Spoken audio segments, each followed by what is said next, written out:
always had a desire. I hope I don't get emotional about this. I'm tired of getting emotional on this podcast. I've always had a desire to have a collective or to have like a record label or a production company or whatever. A media company. Yeah, I've always desired that. So I remember when I first started, trying to be an artist or whatever, and all of my friends, we were, forming this group. And at first we're like, well, who's the leader? Well, we don't need a leader. You want to be honest with you? I was the obvious leader. Yeah, for sure. It was my idea. Yeah. But I didn't want to be, And that was kind of a mistake, honestly, because I let it we're all just doing our thing. We're doing our roles.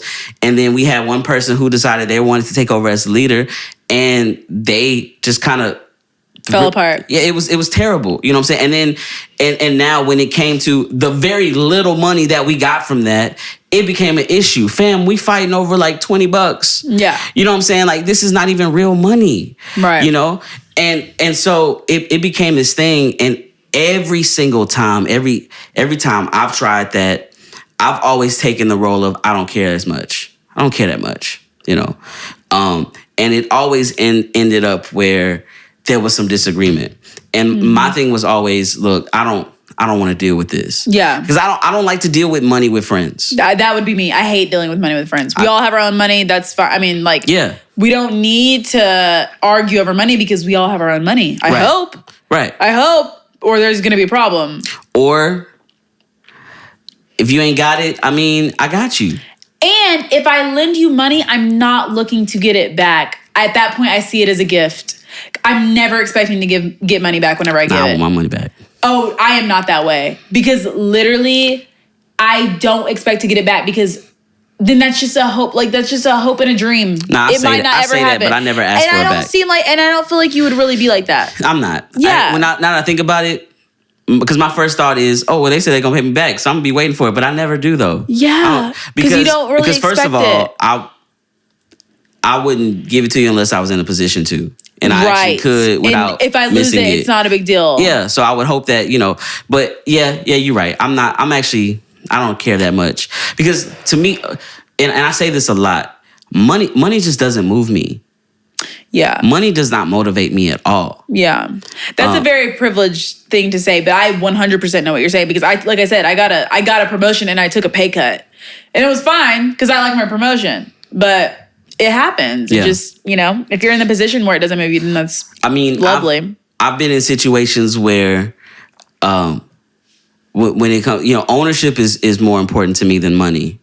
And so I've been in situations where for a particular thing that I brought to the table that I owned, and they wanted me to give up my ownership, but pay me more.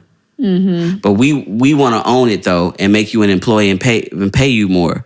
No, I'd rather take less money just so I can keep my name on it because it's mine. Right, exactly. You know what I'm saying? Yeah. And so to me, that's more important than the money part. No, literally. But it doesn't move me like you said. Like it just doesn't. Like it's not a big deal to me. Can I be completely honest? Since we talking about podcasts and all this, I'm gonna be completely honest. I never started doing this with the thought of let's make money. No. I like doing this because it's fun. Yeah. And I like doing it to see other people's reactions and like see people like what they think about what we think. Because, and even the way this started 3 years ago, it was us just chopping it up for hours in the studio. Because we were like, we have more fun talking. We were doing music. We're supposed to be. We were attempting to do music. We're not gonna say the reason why. No, we're not. We're not gonna put you on blast and say how lazy you were as an artist. Oh, my bad. Did I say that? You did, and you said it out loud. My bad. But it's fine. But we have way more fun talking. Absolutely. And so we were like, let's just record us talking instead. But it was fun, and I think that's the part that Joe forgot about. For sure. They started doing that for fun. He's making it, he has his whole narrative in his mind, like I was a mastermind genius and knew how this was gonna go. And I started all this. Like, no, that's not how it went. No, you didn't. And I understand the fact that, it was basically your initial investment. You come out of your pocket for certain things. So yeah, you would probably be the majority owner. That makes sense. Your name's on it. Your name is on it. And yeah, you did get into certain doors because of your name, even though it wasn't the greatest. Definitely wasn't because of your music, but he does have a name, and his name is bigger than Rory and Mal. Yes, and it's because of his charisma, right? It is, and because of his resume, even though it's not great, he knows people. And he is somewhat connected. So I understand all that. However, you can't forget where you came from. You can't forget the fact that none of this would be possible without these other people. Even though when it comes down to financially, yeah, you probably did give more financially, but they are also part owners. Even if they are 1% owners. Yeah, they're still you gotta be honest with them and tell them what it's like. And I think what I really think happened is that emotions got involved. Because it's not like Joe typed up the numbers himself. His accounting firm sent it. Right. They have no particular interest. Loyalty to Joe. Like, their loyalty is to the numbers. Yeah. Because they got to be accurate. That's what they're paid for. Or they can suffer consequences for not being accurate. Right. So I don't think there was much discrepancy. The problem is you moved funny and caused distrust. And then emotions were involved. And then you got mad at the fact that they questioned you. Yeah, and you did absolutely nothing to ease their minds about it. Like, you did nothing. That's the part. I know Joe talks a lot about being an owner and, being a businessman and all that. The other part of that is keeping your people happy. Mm-hmm. Making them feel like you want to be here. This is a place you want to be. I mean, that's what happens whenever you want to be the Puff Daddy of podcasting. I mean, you're shady boots. You don't pay people right. Like, just hypothetically, if me and Ashton were making a percentage of if this was your podcast, hypothetically, if this was your podcast and we were making a percentage of what the podcast brought in, and then we were getting a check and we were like, oh, so how much did the podcast make? Like, how much did we make this month off of the podcast? And you were like, I mean, audit me. If you want to know, I don't have the numbers right in front of me. We would be like, that sounds fishy. What? Like, you're weird. Because just call somebody. And I mean, like, what are you talking about? Right. Like, how do I know that my check is accurate if I don't know what the numbers are based off of? Right. Like, it doesn't make any sense. Also, consider this, and not to give Joe excuses, but his entire career, the business was him. His music career, he was the business. Right. Okay. So when you have somebody like Ian, a manager is managing you as the person who's also the business. The person is the business. So managers typically get 15% of the person. Mm-hmm. Okay. However, this is not a person anymore.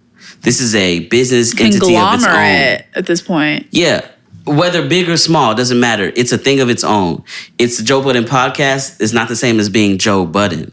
Yeah. You know what I mean? So the problem is Joe might feel like if I give y'all the real numbers, now you're tapping into my personal business. No, it's not your personal business anymore. Yeah. We're not talking about... This is a company. Yeah, we're not talking about anything that has specifically to do with you. We're talking about the podcast. And I think... in general. I think he's used to, because when you're an artist, you're paying people out of your own pocket, really. And you get paid last.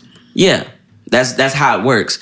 This is different. It's a company now. It's just different. So you have to. I mean, every company, your books have to be available to those people that own the company. Yeah. To your shareholders and all that. So I just think it could have been handled better. I think a lot of it was emotions and ego. 100%. On both sides. Honestly, let's just keep it real. It was on both sides, even though it was mostly from Joe. I don't really feel like Rory and Mal had a lot of... Like, I feel like they were ignorant in the fact that they thought that Joe would never do that to them. But other than that, I don't feel like they had a lot of... I don't feel like they were in the wrong. I think I was beefing with Mal for saying that it wasn't about money when it clearly was. Oh, yeah. No, I mean, like, at the end of the day, it was about money. Like, 100%. You should have just been honest about that. And, I mean, it can be about money and be about respect, but at the end of the day, it was about the money. It was about the money. Yeah. And you could tell Joe was irritated by that. So, and this is just me being a conspiracy theorist. The next episode, he kept saying, you got the floor. I think that's what the episode was called. Yeah, you got the floor. it was. Like, I'm gonna just let y'all talk. Yeah. Because I'm gonna just let y'all talk. Because what I really want to say is, why are you lying?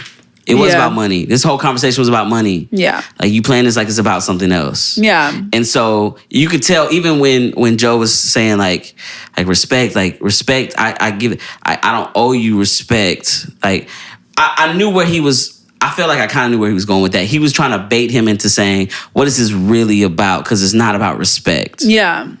But to say that you don't owe your friends respect is crazy. Like, that's just absolutely crazy. Unless they respect you. I mean, if they don't respect you, I don't always believe that respect is just given. I do believe that it is earned. But if that's your friend, then they've already earned it because they're your friend. I think what he was trying to say was, I give you respect. Like, respect is not a big deal to me. I give you respect. That part is easy. This is not really about respect, though. Yeah. I think that's where he was trying to get at. And it was definitely about money. I mean, like we've said, it was about money, but it was just handled awful. And like, I feel like Joe thinks that he can do this podcast with anybody. Okay, so do it with anybody. Man. Do it with anybody.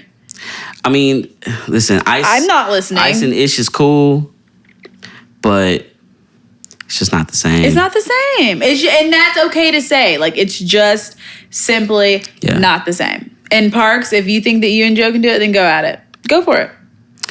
If that's what you think. Yeah. I mean, I just feel like I was played.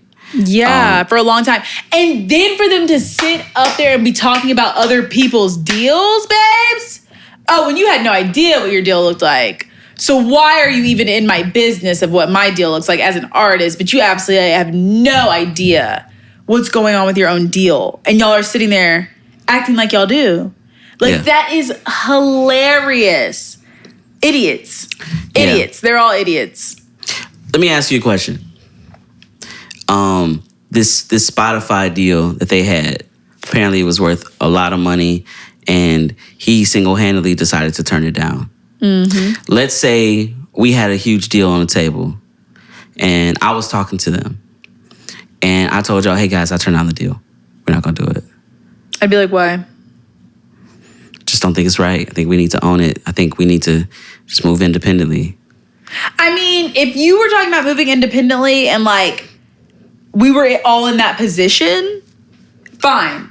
But if you're putting all of our livelihoods in your as your responsibility, then you better come up with a good reason, and a good way that we're gonna make it still. Like, I mean, obviously we're fine. I'm gonna increase your pay. Okay, cool. See, that's the part. It sounds easy, but that's the part. Yeah, but I'm not looking to be a megalomaniac millionaire. Like, I don't need to be a millionaire. As long as I'm comfortable, I'm fine. So that's the part where, again, not trying to, throw Joe any bail, but that's the part I have an issue with. Like, okay, I know, we need to get this straight. We need to figure out the numbers and all of that. But you did get paid more, and there was less money coming in. And did you know that the Ian let this out? The Cash App deal was for the pull-up. He took that deal and said, hey, let's bring this for the podcast so I can pay them with it. That was his personal money. Mm-hmm. That was for him. Mm-hmm. So I can see why he would feel kind of slighted. Like, bro, you're gonna audit me, and I'm giving you extra money. Honestly, I'm giving you money out of my own stuff. I mean, that's cool. But Rory and Mal were also going to do the same thing with the guys. Why is your production team talking about being overworked and underpaid? There is absolutely no reason for that. Absolutely no reason at all. Because if you didn't have your production team, then you wouldn't be able to do shit. So why are they not the people getting paid first and getting paid almost like up there with Rory and Mal? Like, why are they not getting paid well? After that, he gave them a pay raise. Lovely. It shouldn't have had to be a problem. That should have been off the top. If your girl is down here in Houston coming into establishments talking about her having $7,000 bag on her arm, then there's absolutely no reason why your production team is talking about being overworked and underpaid. Absolutely not. Absolutely not. I don't know if I agree with that. I think I that 100% agree with in that type of world, like, the pay is the pay until somebody says something about it. I would have only had a problem if they complained about it and he said, So what? Get what you get. Do I'll you hire think somebody that? else. Do you think that Joe is probably an extremely competent boss? No. So why would they feel comfortable with telling him that? Did they get their pay raise after complaining? After Yes. it became a huge thing, yeah. Okay, But why well, does it have to sometimes- become a huge thing? Why can't I just say, hey, I feel a little underpaid and a little overworked? I'm just gonna be honest with you. Like, dude, like, okay, I understand. Like, let's see what we can do. Let's see what we can make happen. It doesn't that's have what to happened, blow though. up and be a volcano. No, that's not what happened. Okay, What happened I was guess. Rory and Mal offered their check and he got pissed off that they would even do that. And for what? What do you care? What is it? What is it for you? What is it to you? If I want to pay them Yeah, that was and I weird. feel fine. That was weird. What is it that to he felt you? some type of way about that. Why do you care? Because the only reason that he cares is because he believed that would make him look bad. Like, damn, my co-host gonna have to give them their check because I'm not coming up off nothing. That's why. And it's like, dude, it doesn't always have to be about you. Yeah. Maybe people just need to get paid at the end of the day. You know? Yeah. I think that's definitely the key thing. He makes it all about himself. Yeah. It's always about him. And he created this whole narrative in his mind like he did this himself. And they were like, Self-made. they calling me a thief. They calling me a thief. You're projecting. Do you feel like a thief? Because I never heard them call him a thief. Rory said, I don't think it was him. I don't think it was him. Because Yeah. like you said, the and audit, the accounting firm. the accounting, They lost $400,000. where the hell did that go? Because Which is I've been looking crazy. like, somebody gonna have to come up off something. And again, that's not a Joe thing. It's not That's a Joe them. thing. So why are you internalizing it? Unless there's a little guilt, a little shoe that fits. That doesn't necessarily mean that there's guilt. He could honestly Maybe feel it like wasn't they're guilt, accusing but him. the way he reacted, It acted felt like a he was guilty being person. accused. I don't know if I agree with that. I'm sorry. And it's not me just caping for him. I really think that, he felt like his friends were We're implying that he was a thief. his friends were implying that he was doing something shady. And in his mind was like, bro, are you ungrateful? Like, if anything, Like I did you're more rich for you. and you come in here 2 days a week. And I agree, they're overpaid. They sit in there 2 days a week. Yeah. And I know it's more than that, I'm sure. But it's not a stressful gig. And you're rich. I don't feel bad for you. I don't feel bad for them. I mean, it is what it is. But listen, I'm here to say, so I have some current business dealings with other people, and I'm used to being a one-man band in a lot of things. And I kind of over that. I feel like I can get a lot further with other people. And one thing I'm learning is number one, everybody has a different role. And sometimes it's hard to quantify that role. I don't want to get stuck in the mindset of time equals money, because rich people don't necessarily think like that. Working people think like that. Yeah. Because you go to work, you clock in for an amount of time, and they pay you for the amount of time that you... But what if I was super productive for 2 hours and old buddy was standing around for 8 hours? You gonna pay him more? I did more work. You know what I mean? Yeah. So there's things like that to think about. When you are working with other people and you own something with someone, everybody's role is going to be different. I think transparency is going to be super important. Communication is super important. And you got to trust. You got to have trust, because if I start a business with people I don't trust, I'm gonna always be looking at them like they doing something shady. Yeah, you know what you're I'm always saying? gonna be looking over your shoulder. I can't do that. I just can't do it. And again, there's no amount of money you can give me to make me put myself in a situation like that. Because money does not move me. Like, I don't care about money like that. Yeah. I've been super broke before. I survived it. I've had money before. I've been on different sides of that spectrum, and it felt the same, right? To be honest, so it's not the money that moves me. I got to be in a situation where I feel good about it. And I feel like this is being productive. This is growing. This is going to go somewhere. Even if I feel like I'm busting my ass way more than everybody else, that's fine because it's just for right now. Because Yeah. there's definitely going to be some times where I can't do that and somebody else has to pull the load. Pick up the slack. Or they bring something in, some knowledge that I don't have. Or they got some ideas that I wouldn't have never came up with. Or what they have some skill that I don't, whatever the case may be, everybody has their role. Yeah, no, I agree. I don't know. I mean, I say money doesn't move me, but like security moves me. So like if I feel secure, then I'm fine. Like, but if I feel a little scarce, then I'm like, ooh, I'm not feeling too safe right now. Like, where's my safety net? Like I have to have my safety net. You know what I mean? Well, that's why I teach. Teaching is my safety net. Yeah. And let's keep it real. The turnover rate for teachers is like 80%. Mm-hmm. Teachers quit a lot. Mm-hmm. It's hard to keep teachers around. Yep. So I feel like I got some pretty good job security. Yeah, that's the thing. Job security, just being comfortable, not living lavish, not living luxe, just being comfortable and putting your money in smart places. You know, like Dogecoin. Hello, or like a cleaning lady. Ashton, what did you think about everything that happened? I was throwing shots with the Dogecoin thing because it plummeted. It did, and I don't even look at it anymore. It's going to go back up, though. Don't worry. I know, that's why I'm not looking at it. Anyway, what'd you ask, Ashton? How did you feel about the whole pod? Who did you think was in the right and in the wrong? I already know it. Of course he is. I knew that was coming. Your boy. But what did you think? Like, did you think that they were right and not freaking out, but like questioning him? Or do you think that Joe, like, how do you feel about Joe? I feel like the key word in this whole thing is open. Like, he should have been way more open with his friends. Gotta be transparent. Transparent for sure. Mm-hmm. Like, there was zero transparency. And that automatically looks funny. Yes. Because what are you hiding? Exactly. Even just if you're put not their hiding minds anything. at ease. Yeah. Why not do it? If it's your friend, why would you not just try to put their mind at ease, you know? Right. But yeah, that was a lot. That was a lot. I honestly didn't want to talk about them. Oh, I'm glad we did because I think that as podcasters, it's like, I mean, it was a big thing that happened in the podcast world. Are we world. really podcasters or are we just people that do a podcast? That's another issue that they had. Like, I think Joe took it. I think Rory and Maul, they just like homies kicking it, and then Joe was like, this is a business. Yeah. But see, that's I got a problem with that though, because we're not just homies kicking it when we got this much money on the line.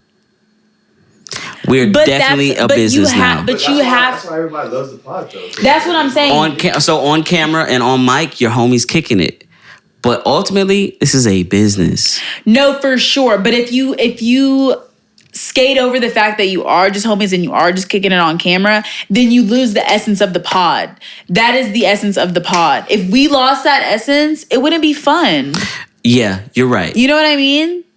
However, that's part of the success in that. That's what comes with it. You have to figure out, how do I balance out this success with the organic nature that this started with? Mm-hmm. Listen, nobody's figured out the perfect formula for that. Yeah, honestly, like you think about most rap careers.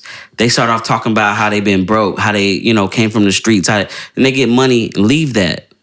Hopefully, they leave that lifestyle, and their music sounds watered down now because they're not living the same way. Yeah, or they keep living like that and they become a target. Because now they got all this money in the streets and you hanging around the wrong people. So you see how, like, especially in hip hop, they haven't really figured out how to do that. Yeah. And I mean, I feel like you're asking is that possible? It was possible for 7 years. But maybe it's just not, 7 years is a long time. It was a long time. That is a long time for anything. It's long for if you work at a place for 7 years, if you're in a relationship for 7 years, if you're doing something like this with your friends 2 days a week for 7 years, what do we have that much to talk about? Right. What is there? I mean, there is not that much to talk about. So like it can, I understand how it can be draining and it's just like, happen. Yeah. But then leave it on a good note. End it on a high. Don't end it on a low like this. End it on a high. You know what? I hear you. I also think everything happens for a reason. And sometimes things have to explode in order for you to realize, okay, time to step away. Sometimes. Time to make the change. It doesn't always have to be like that. Professional. Why does it not have to? And he even said, Because I wish we would have kept behind the scenes. And I agree. But it's hard though. I mean, there's a lot of emotions involved. There's a lot. Like, you got to understand, this is not just a business agreement where we can just sign a piece of paper and walk away from each other. Like, this was real relationships. 20 years. That intertwined into this. I honestly think, and I'm hoping actually, that, you know, in some time, maybe a year or two, they can all just be friends again. I think that will happen. I 100% think that will happen. I think they all care about each other. But they need some time apart. And that's cool. But you got to think about, even if you were to have that type of blow up with a friend or with someone that you have a relationship with, that's already hard. Like, to expect somebody to handle that perfectly. Yeah. Emotions get involved. Yeah. Imagine what it's like when it's also a business that you're breaking up. So now it's a double whammy. And fans and fan pages and communities. So and you're doing all of this publicly. Yeah. In real time. No, I'm not saying I would handle it perfectly at all, but I am saying I wouldn't have handled it like that. Yeah. That was a horrible way to handle it. I mean, I'm not going to sit up here and say what I would and wouldn't have done. Yeah, I don't like saying that necessarily in a situation. I'm hoping that I would not handle it like that. I don't think I would. I think I would much rather handle it in private. Because I think it's corny anyway whenever friends break up and they want to blast each other all over the internet. For what? Right. What did we gain here? Yeah. We just gave people entertainment that don't give a shit about us. Right. Well, I just want you to know that this is my podcast. And you're running the show, right? This should be called TRE COSMOS and that other girl. That's what it should be called. I'm just playing. I think I pitched that name to you in the beginning. You did. I was like, nah, bro, I'm not feeling that.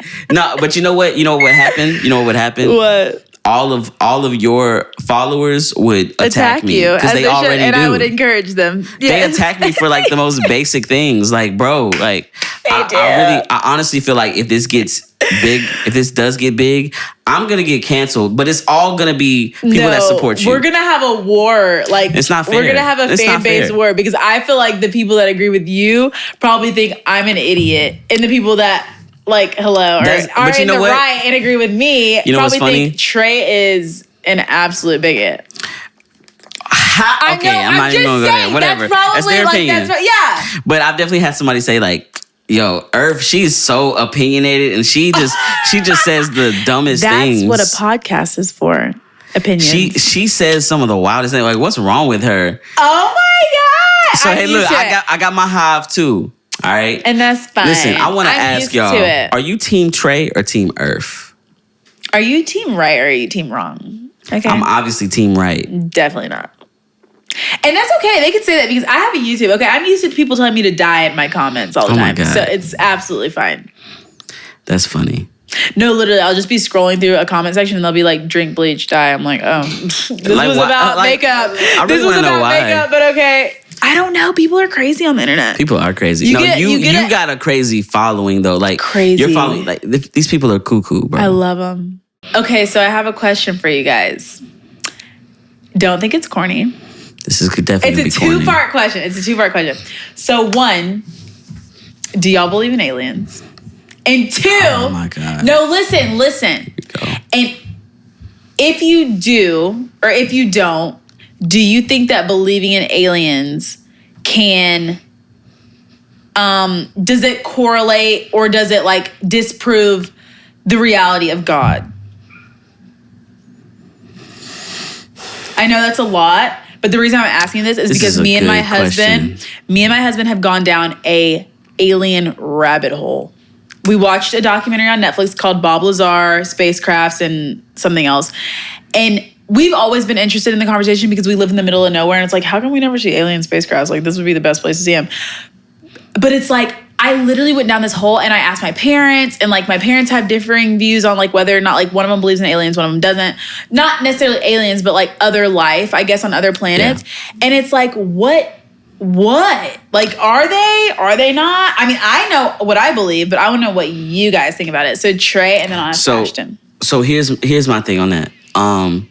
First of all, I just want to say that church culture makes me want to automatically say no, because they taught me no, aliens can't be real because that's not in the Bible or whatever. Right. Even though it kind of is. But anyway. How though? Where? We looked. Maybe we didn't look hard enough, but I'm thinking of things like Nephilim, like the giants. Like if things like those can exist, why can't aliens exist? Yeah, so here's my thing, my take on that. You'll get a little taste of my spiritual beliefs. Okay. I believe that they're gonna hate me if I say it this way. I believe that the Bible is incomplete. This is why. I think I almost hate you for saying it that way. I don't like in my knee-jerk like Christian reaction like hates you for saying it. In the scheme of the entire existence of everything. But why would he leave anything out? Why would he allow anything to be left out? It's about, I believe that the Bible, the Word of God, is specifically in the human context. Okay. It starts with the creation of our world, and it ends with us. The destruction. Well, the destruction and the rebirth of our world. Mm-hmm. Everything starts and ends here on earth. Everything, right? Even in Revelations, even though it talks about heaven, but really everybody eventually comes back here. Yeah. So my first thought is, why create all of this if we're just in this one little tiny bubble? Yeah, I agree. Okay. And the answer that I think I got from that was, it's not just about you. Okay. I believe it's possible for there to be another place, maybe kind of like Earth, maybe not. Maybe they have their own Bible. Maybe they have their own story on how they relate to God, to the Creator. But I think we have this specific context for humans, and it's based on history of humankind, on all these things, just with us. For human consumption. I think Genesis 1:1 is just the beginning of our story. I'm pretty sure, because we're talking about all of eternity and everything that exists, there's a whole lot more after Genesis or before Genesis 1. I agree, right? And I agree. Because like whenever you get in this conversation, you start talking about like it kind of opens your like entire world on like why any of this even happened. And I feel like that's like a deeper conversation, because like a conversation that me and my husband were having was like, if God, and he is almighty, I'm not questioning that, like he 100% is almighty, then why create, and I think a lot of people have this question, why create an entire world that you already know what's going to happen? If you are all knowing, why?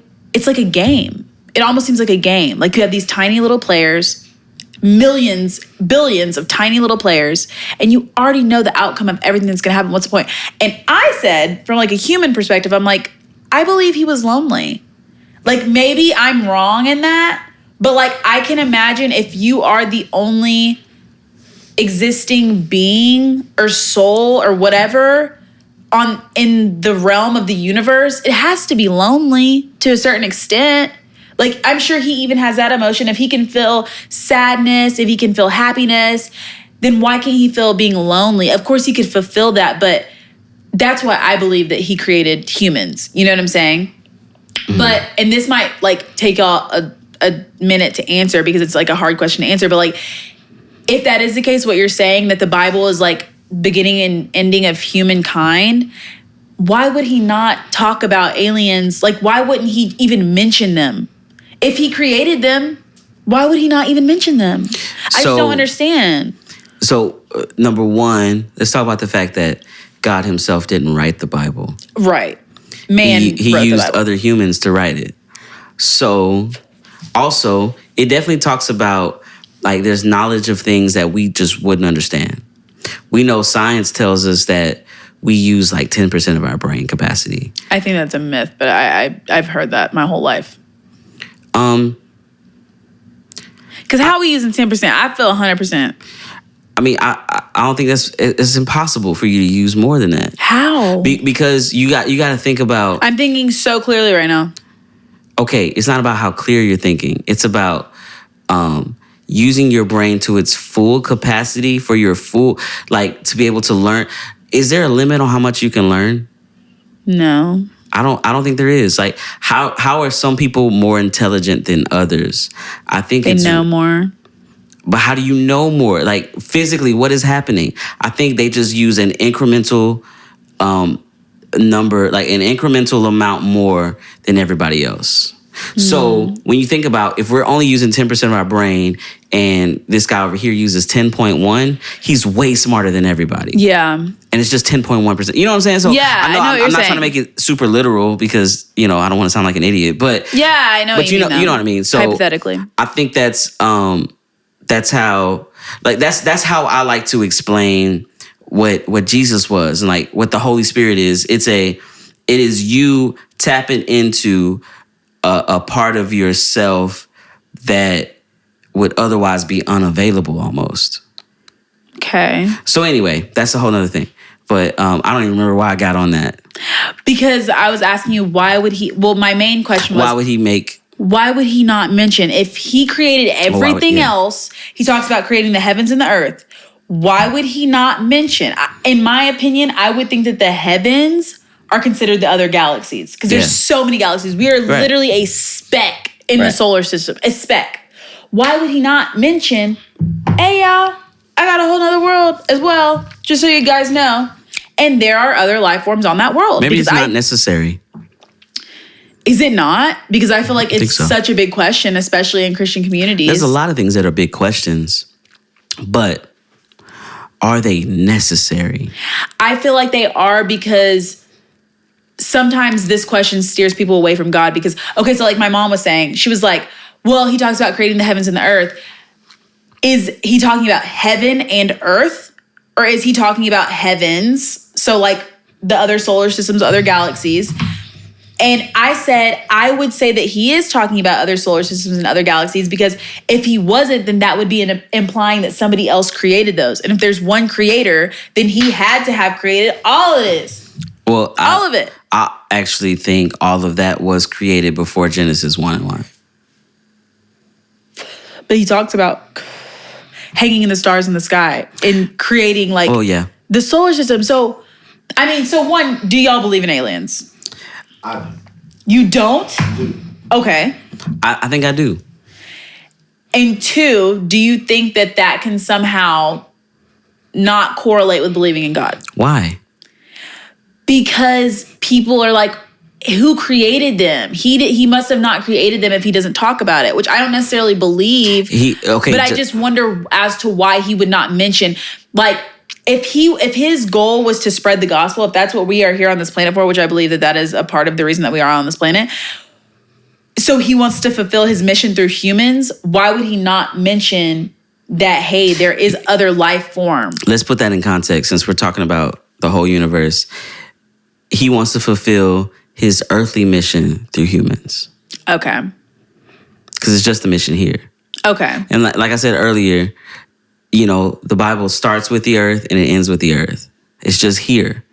It doesn't really talk about what's happening on Mars or Venus or any other place. That's true. So my thought is this. You didn't eat breakfast this morning. No. You didn't eat dinner last night either. Well, I did, but... No, you didn't. You didn't mention that to me. There's no way you did.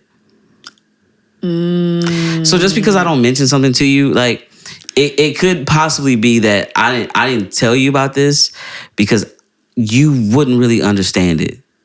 It would drive you crazy even if I just gave you a little bit. Because you have no access to it. I think there is so much knowledge that we just don't have because of our feeble brains. Yeah. There's so much. And the word definitely talks about that. That we can't understand. Like how he even has to, I think this is one scripture, one translation says that he basically humbled himself, which meant, in that context, it meant that he dumbed himself down just so that we can understand it more. I think he's really this super complex thing that we just would never understand fully.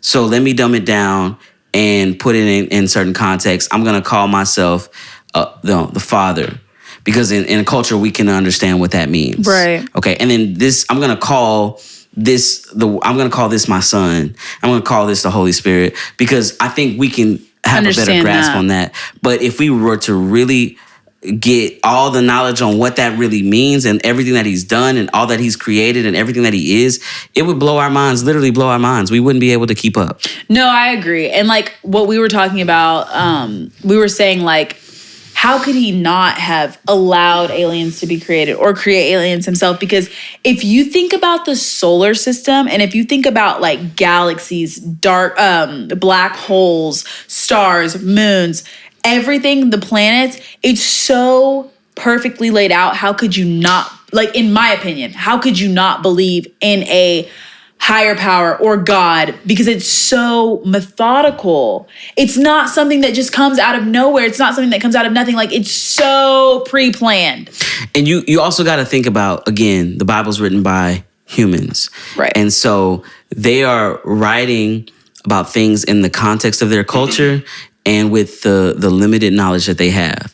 And I think even though it's all God inspired, God's probably like, I'll allow you to describe it that way. Yeah. It's a little bit deeper than that, but that's cool. That's fine. I just feel, I guess to me, I was just like, I felt like it was a more complex question because if they can write things like Revelation, then I don't understand why they couldn't write things about aliens. You know what I mean? Just to give people like a little, like, yeah, just so you know, there is other life form on other planets. So you know how, especially in Ezekiel, how they describe angels, right? Like a seraphim, and how they have like, you know, they have, I don't remember exactly, but they got like, you know, 6 wings, and they have the head of a horse.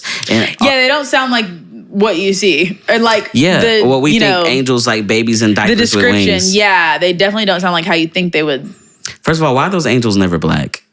That's the real question. But anyway, I don't think angels look like that. They look like, but apparently, like the depiction of it, like nothing in heaven is black, which is racist and a little scary. I'm calling BS for sure.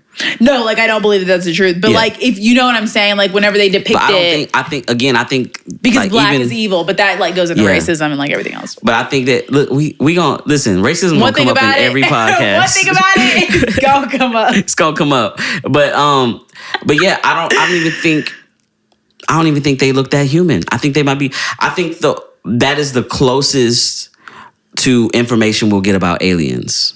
Angels. Because I guarantee if we were to see what these angels, the way they're depicted in Ezekiel, we would call it an alien. Yeah, we would 100% think it was alien. That's true. That's true.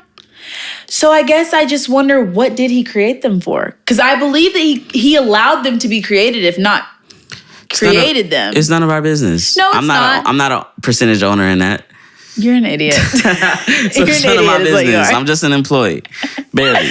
I'm a volunteer. I guess, but like you said, like they might have their own, they might have a Bible, and they might have, you know what I'm saying? They might think, what did he create them for? Like looking at us. I mean, they might. Yeah. Because they swoop, they go past Earth, like that's the ghetto. Like they don't want to really associate themselves with us. I don't blame them. So I'm not huge into comic books. Only thing I know about comic books are the movies that come out. But I'm gonna compare it to like the MCU, right? That's what it's called, right? Like I know nothing about superheroes. Marvel Comics Universe. Is that what it's called? I believe. Yeah. So they created this universe for all these characters to live in. What was the purpose of that? Entertainment. Is it strictly just entertainment? Hope, maybe. It could be a lot of things. We don't know because we're not the author. Right. And so the way I see it, and I even wrote about this in a book that I never published because I thought it was trash. Maybe one day I'll rewrite it and put it out. But you know, I see God as this author of this book, and each of us have like our own individual book, right? And the thing about when you're reading a book, you can flip through the pages pretty easily. Well, God is also not entrapped in like time and in space and all those. So we are, because that's part of the human experience. Yeah. So we live life literally one sentence at a time, one page at a time. Yeah, our whole world revolves around time. But his doesn't. He can flip through, which is what makes him all-knowing. You know, I really think I think we oversimplify it when we say, well, God knows what's going to happen in the end. I don't think it necessarily works exactly like that. I think it's more so like that scene in The Matrix where he walks in the room and there's like 100 TVs and there's all these different combinations of what could happen. I think it's more so like a game. But if he's all-knowing, then how does he not know? He knows all 100 things that can possibly happen. He knows all million combinations that could happen. I think me and you disagree in that.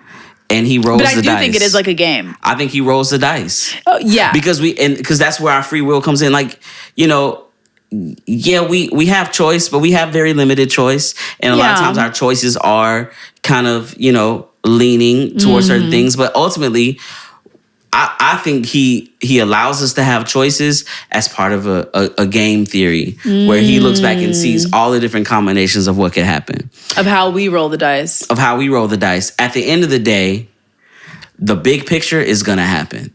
Yeah. At the end of the day, the big picture is his will, and that's what's going to happen. But all the little things that happen in between,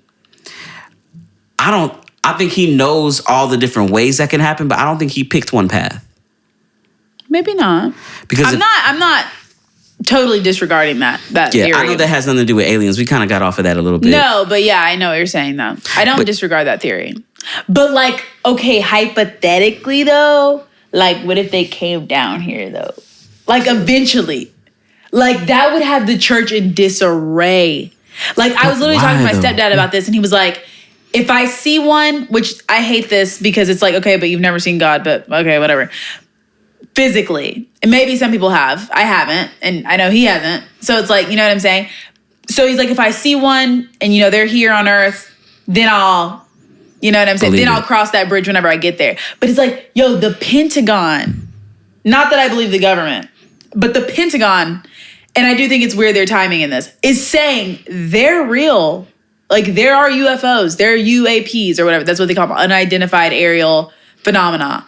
Like, they're real. So what if they come down here? That was really impressive that you remembered that. That was nice. Thank you. I appreciate it. I watched it yesterday. But, like, how, like, what are we going to do? Like, what do they, like, what do they want? Like, what if they invade us? Like, I don't know. Like, I just have all these thoughts. Like, what are we going to do? Are we going to, like, talk to them and like interview them on like the late night shows, or like are we gonna be scared? Is it gonna be war? Like what's gonna happen? But what if we can't kill them, Ashton? We don't have the devices. Maybe I don't care as much. I'm not really concerned with that. Maybe not. I'm just like super interested. I'm interested. I'm interested in like we've only as like humans we've only researched like 75% of the Earth's oceans. What the hell 75? Is down there? No, or is it like 30%? No, it's the opposite. We haven't experienced 75%. So we've only studied like 30 or like 25 or less than that too. Yeah, it might be less than that. Yeah, let me ask you this, and then I'll get off the gas just real quick. Which one do you think is scarier, outer space or deep sea? Outer space. I think deep sea, bro. As opposed to outer space. No, yes. This is, that's hard because a lot of and like I said, I'm bringing it back to aliens. My husband has seen a spacecraft. I know it sounds crazy. He's also seen a demon. He's seen a lot. Like, I know I sound crazy, and that's why I hate it. Especially how you rub your face. Because I'm looking at you, and I see the automatic like distrust. I ain't say nothing. But I can see it in your face. Though. I ain't say nothing. I can see it in your face. I'm listening. It's fine. And it sucks because when you explain like stuff like that to people, you sound crazy. He has said, "I have seen a demon, like I see you." Like I have genuinely, and I know people that have said that, and I don't disbelieve them. I feel like I have to. Yeah, so I don't disbelieve. Like there's no disbelief in it just because I haven't seen it. Yeah. The fact that him and his twin brother saw a spacecraft. They lived in the country. Yeah. On 20 acres. Like, and then after seeing this spacecraft, it crashed. This is another time they've seen two separate. It crashed, and where they went down the road, government agents. All surrounding this area. Totally blocked off within a span of like 10 minutes. So like, that's crazy to me. That is pretty crazy. That's crazy. Like blocked off big black trucks where you cannot see anything. See, okay, so let's bring the church back into this. My problem with that is I feel like we are so close-minded as a church. I'm just talking, in general. Super close-minded and behind the times on certain conversations that by the time society decides we need to talk about this, the church has no voice. It's a lot of things. It's like that with the LGBTQ community. It's like that with racism. We're seeing that a lot now. Like last year, we saw a lot of people just calling out, hey, church folks, what are y'all doing? Yeah. Like this is clear, you know. And honestly, church culture in America has always been a kind of a proponent of racism. But that's a whole other thing. But we are always behind on these conversations because we're scared. And I understand. I do understand that. However, you know, here's the affirmation part of that, because I said anytime I criticize a church, I'm going to affirm it as well. I think we have a body of people who have really good intentions, and I think we just should bond together as a people and be willing to learn and willing to join in these conversations, even if we're not leading it. My problem, oh my gosh, and I was just talking to somebody about this, like, I can't stand when people who want to join a particular social movement but won't join it as a follower. They have to be the person who's leading it. It's like, but you're not qualified to lead this. Like, you don't even really care about this. Like, so and now, even if you do care about it, it still doesn't mean you're qualified. Right. But I look at you funny now, because it's like, you didn't care about this 2 years ago. Okay. You know what I'm saying? You weren't concerned, but now you want to lead the charge? Yeah, no. I'm not it's time with for you that. to sit back. So I think have a step back. Because the church hasn't stepped up in conversations like this, we have to be willing to join conversations and not have to lead them. Yeah, we can listen. Because guess what happens when church leads conversation? It's only church people listening. I would have a much better voice if I join in with the rest of society in the background. And when you call me to the mic, I'll be ready to speak. I'll speak with wisdom. I will, make sure I have the right knowledge, the right research, the right things to say, so that my words will count. And now you can trust me. Now I'm reputable. Now you can see that I have positive intentions, and eventually maybe I start to even lead in these conversations in time. But we can't start off like that. And so I think I feel like that sounded really mature. That was the most mature way I've ever said that. It's very mature. But I totally understand what you're saying, because it's like, you know what? How about I sit back and I allow somebody else to lead so I can learn and get the information that I need? And how about I bring in Black voices that have been talking about this for a long time? Yeah. Because whenever it comes to issues like that specifically, or LGBTQ voices, or whatever the case may be, because there are people that have been studying this and talking about this and doing the work for years before you. Right. And they have a lot more knowledge. So why don't you come let them lead, and you just take a step back for a little bit. Yeah. And just listen. You don't always have to be a leader. Sometimes you can just be the listener. I feel like we're talking about the same thing. Maybe we are. Okay. And that's okay. It's okay. But yeah. Well, okay, so you think aliens are invading or what? Do I think they're invading? And if they do, how do you think we'll handle it as humans? Do you think our brains will fall out of our ears? Disarray, No, I'm locking my doors. Yeah. 100%, and I'm staying armed. 100%. Oh, now you're staying armed. At this point, I am. You so fake, bro. So what? You phony. And? Next part, we're going to talk about how much you hate Black men. And who going to beat my ass? Not a Black man. So, I'm just trying to figure out. All right, that was good. Thank you. I'm just playing. I just wanted to throw a quick shot at you, because we got all mature and stuff. I know. That was a little weird. That was cool. But anyways, okay, I'm glad you guys answered my question. I feel like you explained it better to me than anybody's ever explained it to me. Because most people just be like, no, I don't believe he created them. Or he might have. Yeah. But I think, honestly, we as believers, we shouldn't take strong stances on certain things. Which is so... Because you never know. In 2021, though, that is such an odd thing to say. No, for sure. Because everyone's all about, no, we got to take a strong stance. That's why you're either this that's or why you're we saw this. so many alt-right people and so many extreme left people. And because you have to take a strong... no, you actually don't. On some things you do, though. You're either the bad guy or the good guy. On some things. On some things. But everything's a nuance. Yeah. Everything is. Mm-hmm. I heard someone explain their stance on abortion, and he explained it so well, but at the end of it, I was still confused. Wait, so what side are you on? The thing is the whole purpose was not to tell you what side I'm on.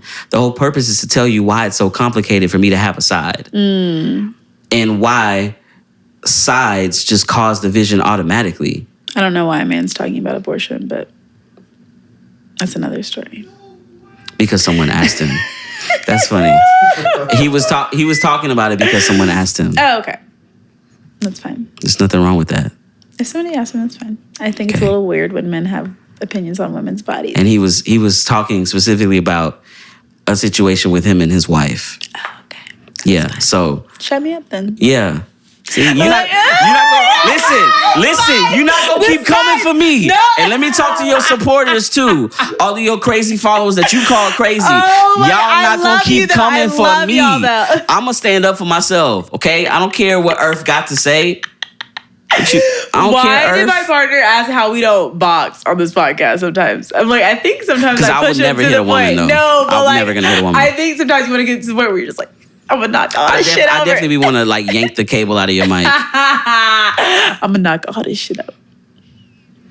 Let's go home, bro. All right, that's a good pod, you guys. Love y'all, mean it.